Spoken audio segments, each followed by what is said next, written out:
in my world, I was more looking for distracting myself because I was unable to cope with the way I felt. When you're wanting to end your life and you're looking for something at a very young age to try to keep you going, and you find drugs and you believe those drugs can take the pain away immediately, but at the same time, which no 12-year-old could realize, is that the drugs that were saving his life were going to progress into an addiction of substances that were going to try to end his life.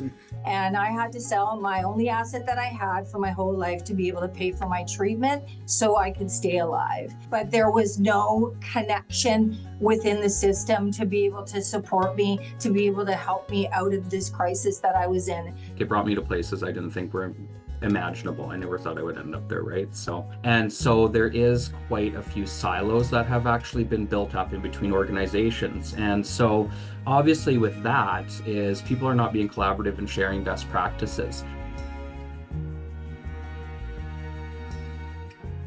I think what we have to do is look at the system that we have, look at what's working, and then say, how do we actually connect the services that need to be connected to what is already working. Everybody who had a service available would be able to come into the ecosystem with their service. And then people who need to use services could enter into that ecosystem at whatever service level they need at the time. When a service user enters the system, all their information is there. And in a community-based environment with everybody working together, rather than sending somebody to a 1-800 number that belongs to somebody who has really nothing to do with the person itself, we can actually seek out resources right inside the ecosystem in real time.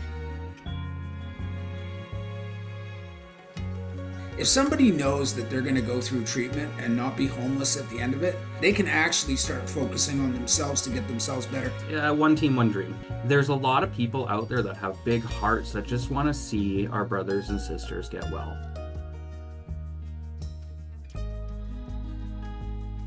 Right now, there's a lot of people that do want to give money and help support people getting healthy. The nice thing is when we're pulling it all together here through the Charitable Impact Cause Fund, is you're going to be able to say, hey, I want this to support this geographical area, or I want to support, a certain demographic, or, I just want to generally support this. So who wouldn't want to put their money behind that? Who wouldn't want to be a part of such an amazing system of care?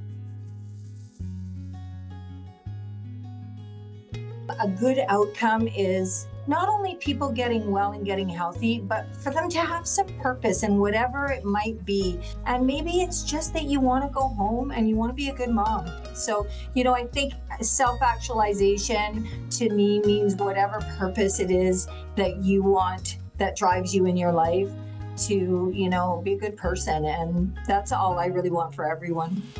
You can't do this work if you're not going to have any hope. And hope is really the anchor of the soul. And I believe we have made some really good progress, especially in the province of British Columbia. Yeah. I just think we can do a lot more, and I don't think anybody disagrees with that.